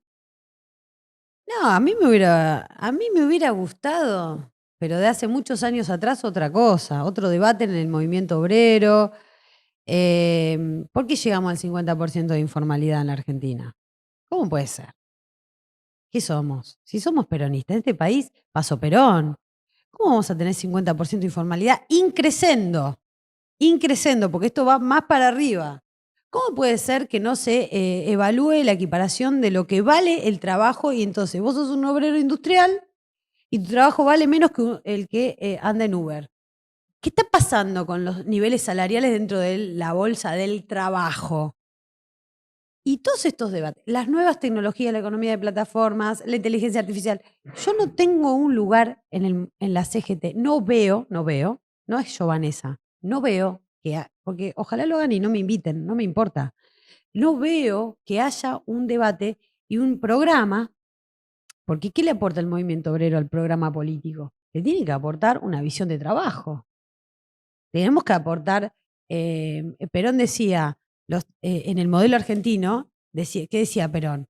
Bueno, los trabajadores van a tener que pensar cuál va a ser su lugar para incrementar los niveles de felicidad. Van a tener que pensar, los trabajadores, es decir, el movimiento obrero le hablaba a los sindicatos, Perón, y decía, los trabajadores van a tener que pensar cuál va a ser su lugar en la sociedad de esta comunidad organizada para incrementar los niveles de felicidad sin dejar de tener y cumplir sus obligaciones.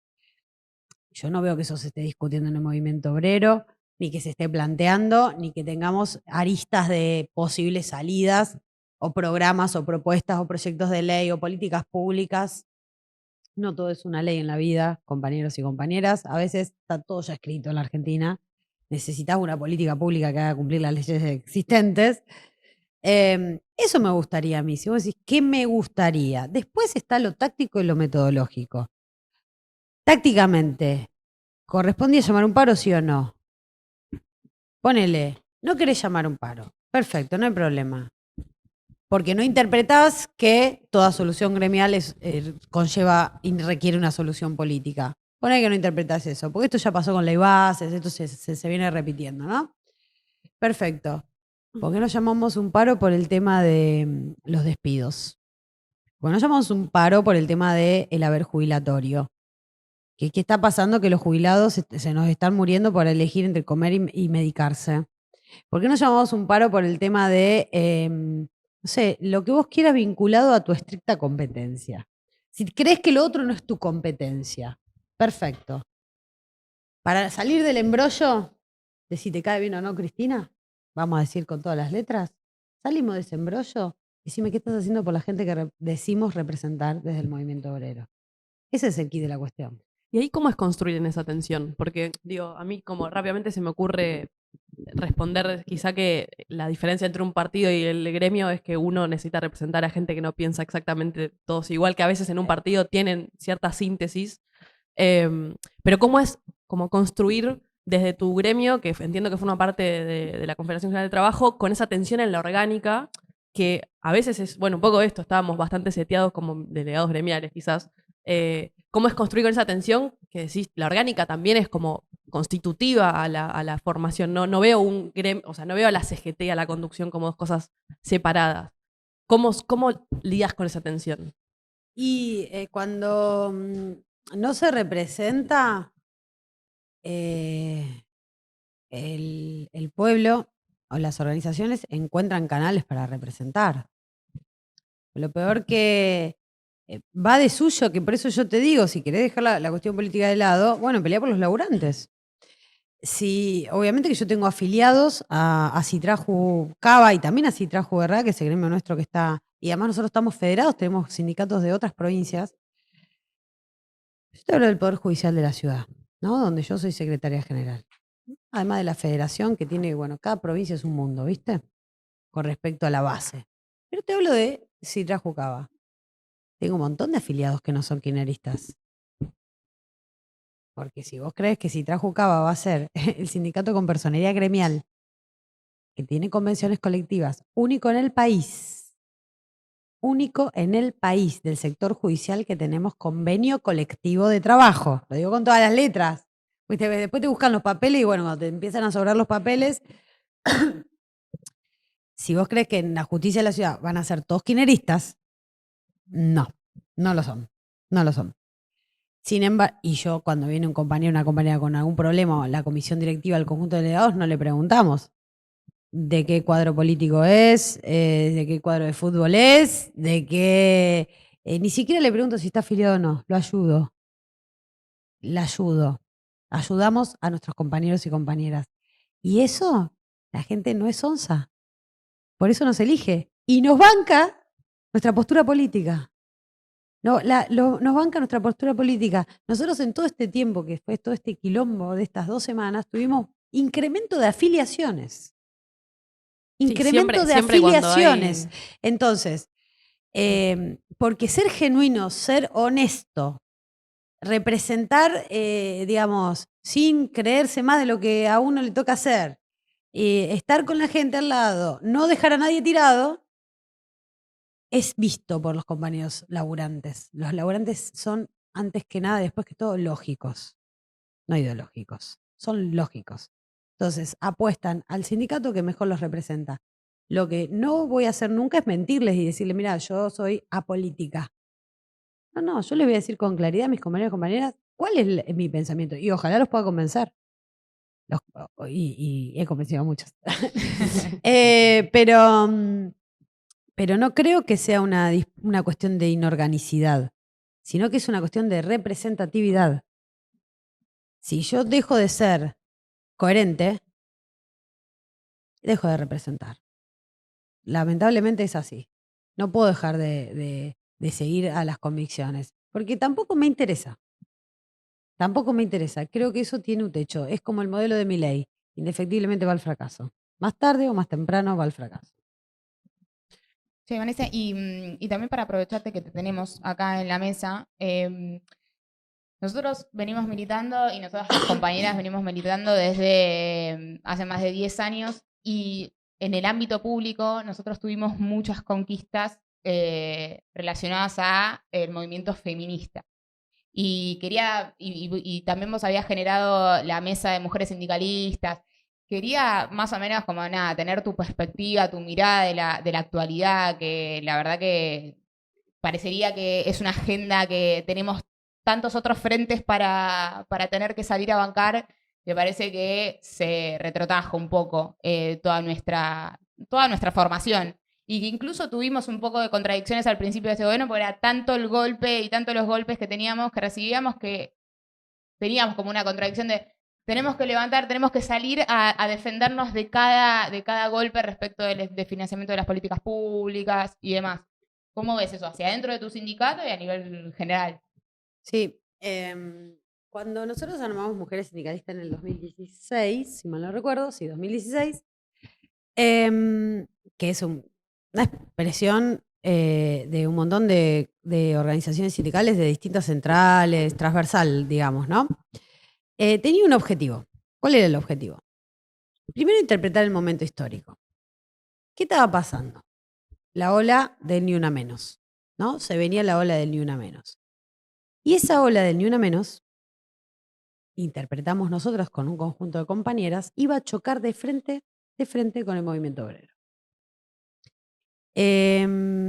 Era, como casi te diga, un destino muy probable. Verosímil, muy verosímil. Entonces, la qué? expresión de mujeres... ¿Por qué? Y porque la crítica, no hay ninguna mujer en la foto, las estructuras sindicales son machistas, lo más machista que hay de todo el mundo es el movimiento obrero. ¿no? Porque también había son como universos que no se tocaban, ¿me entendés? Entonces, conocer lo que pasa al interior de las organizaciones sindicales por parte de estos movimientos feministas no era algo habitual. No era algo habitual. Nosotras entonces construimos un puente. Construimos un puente. ¿Con qué intención? Con la intención de que la agenda del trabajo y de las trabajadoras sea tomada por el movimiento feminista. Y sea tomada de una perspectiva argentina. Argentina. Cuando aparecían proyectos o ideas muy extrapolables de otros lados del mundo, del continente, de allá arriba, viste, que te venían con alguna propuesta que vos decís, esta propuesta la propone, viste, la fogoneaba la embajada de Estados Unidos, viste, decir, por lo pronto quiero estudiarla mejor. Nosotros decíamos, no, pará, en el mundo del trabajo, nosotros en el mundo de la legislación del trabajo con perspectiva de género tuvimos a Delia Parodi. Después estuvimos a ver el proyecto de Delia Parodi para las trabajadoras de casas particulares. Después tuvimos la ley de Cristina en el 2010 de trabajadoras de casas particulares. No necesito que me traigan algún invento de algún lado porque tenemos un basamento legislativo histórico, aparte de construcción popular. Bueno, nuestra intención fue, y yo creo que fue una meta histórica satisfecha, que eso no sea un choque y que el feminismo en las organizaciones sindicales esté destinado a fortalecer a las organizaciones, no a debilitarlas. Por eso existe y existió y hoy ya no tiene dueño, porque lo más lindo de una idea es cuando otro se la apropia, ¿no? Porque si vos patentás una idea, sos un mediocre.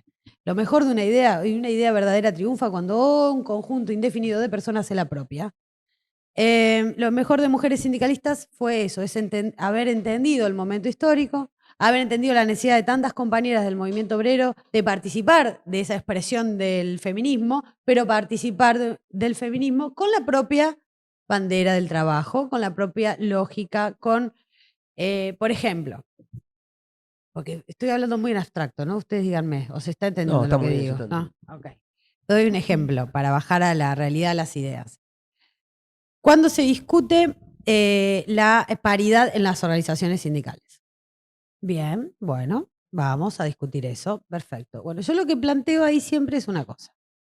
Antes de discutir si a la estructura que representa al universo le faltan mujeres, tenés que discutir si al universo le faltan mujeres. Es decir, vos vas a la industria metalmecánica o a la metalúrgica. ¿Cuántas mujeres trabajan en la industria? 2%, 1%. ¿Cómo le vas a exigir al sindicato que tiene que espejar ese mundo, que es el espejo de lo que debe representar, un 50%? No lo vas a encontrar en el mundo que tenés que representar. No va a ser proporcional. Ese era un debate que yo daba con las compañeras del feminismo para que se entienda. Porque si no traemos modelos prearmados, moldes, que los queremos hacer encajar, y vamos a terminar haciendo fracasar las buenas intenciones. ¿Por qué vas a terminar haciendo fracasar? Porque el sindicato no va a conseguir a las compañeras para formar, para que estén, para que representen. Entonces, ¿qué hay que pedir? No hay que pedir solo al gremio incorporación de mujeres, hay que pedir al empleador incorporación de mujeres, al mundo del trabajo, más que se llama masculinizado. Este es un tipo de debate que se pudo dar gracias a que las compañeras de los sindicatos entendemos la vida del trabajo en la vida del mundo gremial, ¿se entiende? Lo pongo como un ejemplo. Eso fue un rol fundamental de Mujeres Sindicalistas. Pidamos la paridad con proporcionalidad. Es decir, siempre que haya paridad en el universo que me toca representar. En el empleo público no es un problema, porque en el empleo público, sabemos que es el sector público, no es un sector masculinizado. Hay bastante 50 y 50, hay a veces 60 y 40. Ahora, en el sector privado industrializado, no hay. Bueno, ¿cómo? Generemos el ingreso de mujeres, digamos, otra perspectiva, ¿se entiende? Sí, se entiende. Se entiende. Claro, aparte en el Estado se da eso. El reflejo de las delegaciones son paridad de 50 y 50. Y sí. Por lo menos en el sindicato, ¿no? En el nuestro. Se da, entonces hay que pedir un mundo del trabajo más equitativo, no un sindicato más equitativo solamente. Y ahí ¿Se entiende? esa discusión me habilita también a preguntarte, porque hablamos de legislación laboral, ¿no? Y una ley bastante discutida, y en general es una cuestión discutida del movimiento obrero, es si las legislaciones o las actualizaciones se tienen que dar en las mesas paritarias o tiene que ser la política la que marque esa agenda. Ajá, ¿no? ajá. ¿Se entiende a lo que me Sí, refiero? sí. Ley de teletrabajo. Sí. Tuvo un poco que ver con esa tensión. Entiendo que fuiste una de las promotoras. ¿o no? Algo de eso puedo hablar. No fui la promotora porque, mira, yo era presidenta de la Comisión de Trabajo 2020, plena pandemia. Todo el mundo haciendo teletrabajo. Todo el país. ¿No? Había 28 proyectos de ley presentados de teletrabajo. O home office, cada uno le ponía el nombre que quería, ¿no? Y mi tarea fue construir una ley. Por lo menos en la Cámara de Diputados y Diputadas había de distintos bloques políticos 28 proyectos de ley. De hecho, yo no tenía ninguno presentado. Yo tuve que articular las voluntades expresadas ahí para sacar una ley. Y lo logramos.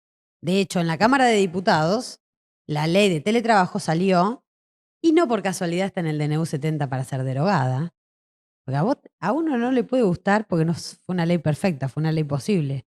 Pero cuando ves que ellos te la pusieron en el DNU 70 para derogártela, bueno, ¿qué problema tuvo la ley? Para mí la ley de teletrabajo es una ley modelo, la que tiene. De hecho, otros países del mundo, lo que pasa es que los compañeros del sector público no quisieron que sea aplicable al sector público.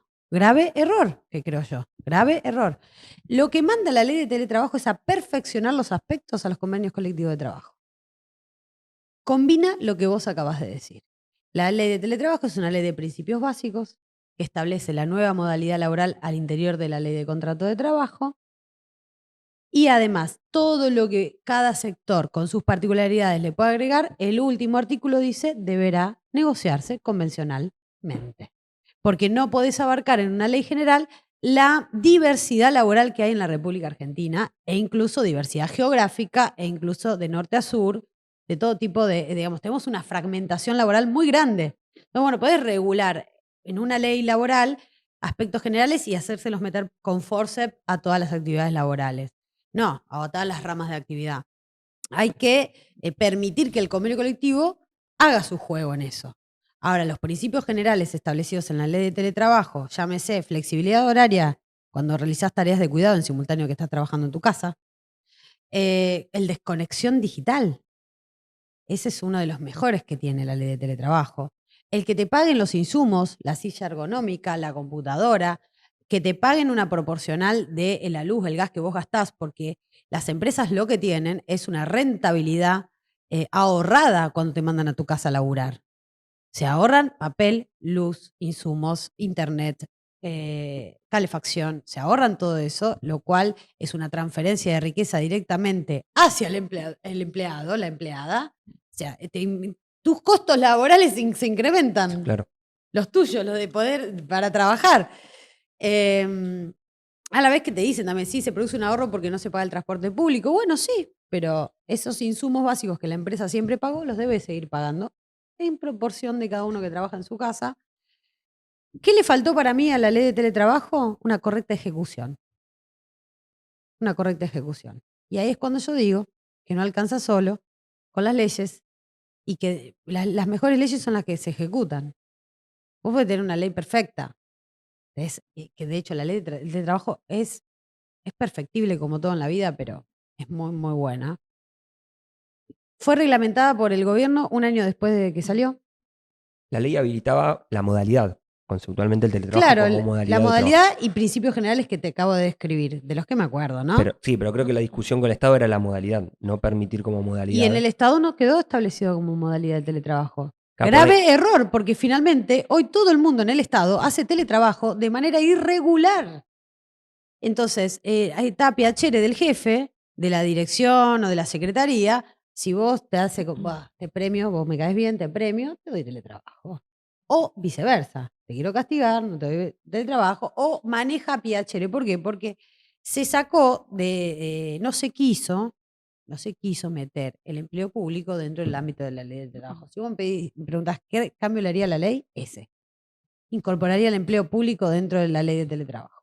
Sí, quizá hay una cuestión compleja de aplicación porque yo en mi caso no laburo en el sector privado, ya lo sabes, pero digo, con todo mi alrededor trabaja en el sector privado o gran porcentaje y la ley de teletrabajo, o sea, gozan del derecho a teletrabajar, pero, por ejemplo, nadie le paga ni la luz, ni el gas, Bueno, ni el agua, ni nada. Pero digo. eso es ilegal. Mira, Claro. yo te voy a decir. Pero digo, me parece que la distancia entre si es aplicable o no es cómo termina pero tomándolo el empleador. Por eso, pero por eso. Y creo que el Estado no podría haber garantizado. O sea, sí, porque tendría que haber abierto el registro e intimar a las empresas. La autoridad de aplicación es fundamental en cualquier norma. Hay dos cosas que hacen cumplir las leyes: los juzgados y la autoridad de aplicación. Son las leyes y las convenciones colectivas de trabajo. Entonces, si vos tenés una autoridad de aplicación que te llama, vení, vos sos telecomunicaciones, que hacen mucho teletrabajo, vamos a poner telecomunicaciones, vos sos telecomunicaciones, bueno, vení, ¿cuántos trabajadores hacen teletrabajo? ¿Cuántos días por semana? Ese registro es un registro público, creado por ley, que tiene que obligar a cumplirlo el Estado. Nadie cumple naturalmente una ley que redistribuye la riqueza, compañeros y compañeras.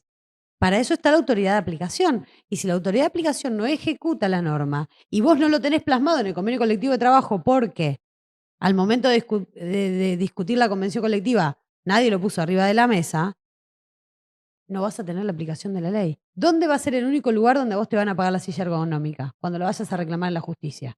Y ahí sí te la van a tener que pagar porque está escrito en la ley.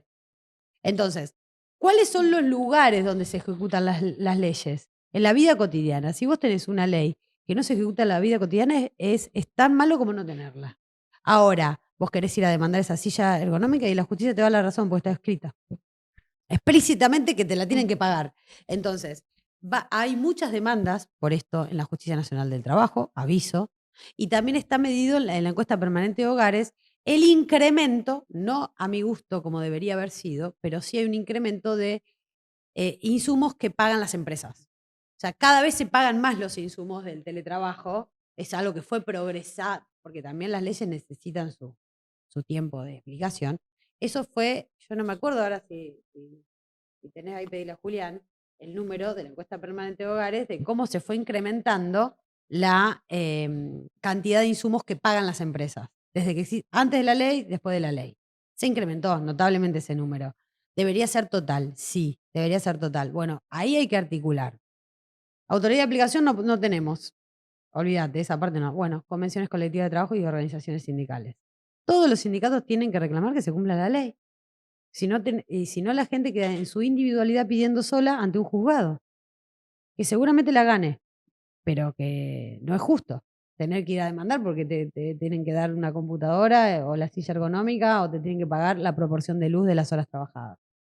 Ya vamos cerrando la charla, Vané. La verdad, muy interesante. Los chicos que hacen los recortes van a tener un trabajo para después elegir cuál es el más interesante. Me da esto el pie a discutir esto de la modalidad. Hay un avance tecnológico que vos no podés no asimilar, porque creo que lo que discutía el Estado era esto, que no sea una modalidad para que la presencialidad siga siendo importante, pero sin embargo el avance tecnológico te lleva puesto y el movimiento obrero tiene que ir ayornándose.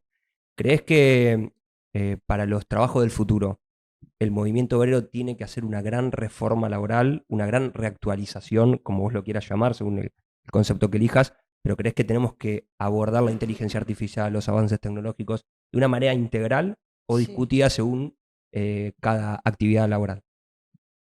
Hay algunas cosas que deben ser integrales, a mi modo de ver, y otras que son particularidades. Por ejemplo, te tiro una que tiene que ver con todo lo que vos acabas de mencionar, desde nanotecnología, pasando por inteligencia artificial, pasando por lo que vos quieras. La reducción de la jornada laboral, ¿no? Nosotros en la humanidad hace desde el siglo XIX que se viene discutiendo la reducción de la jornada laboral.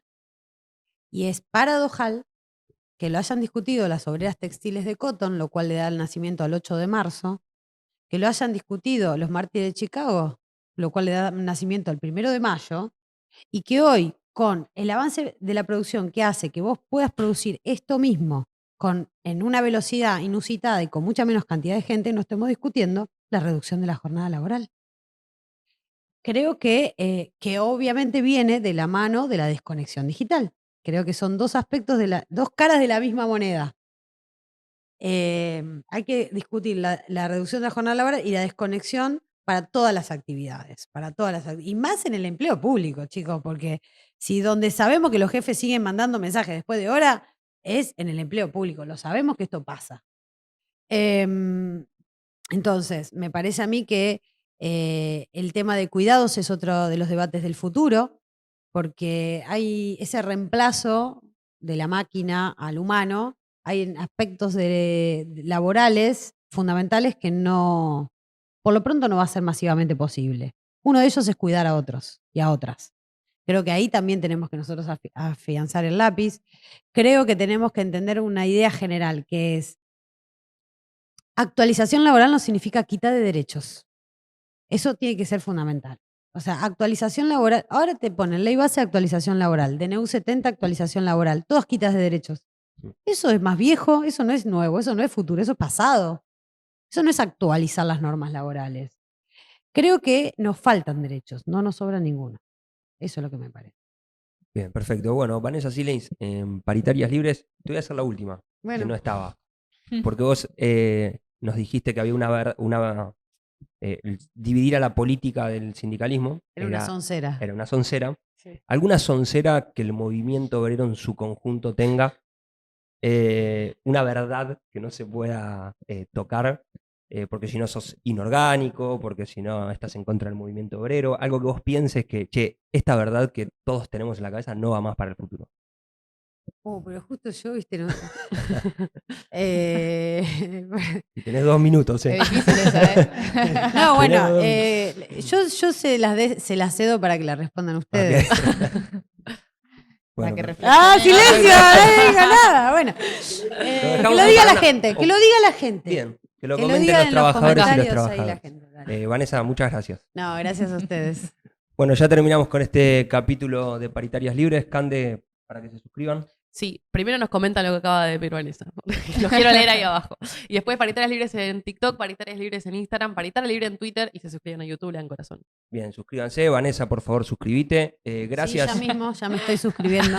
Gracias al amigo José, que debe estar ya suscrito, que hizo posible que Vanessa venga al estudio. Y gracias a todos ustedes que nos acompañan todos los jueves. Nos vemos la próxima. Chau, chau.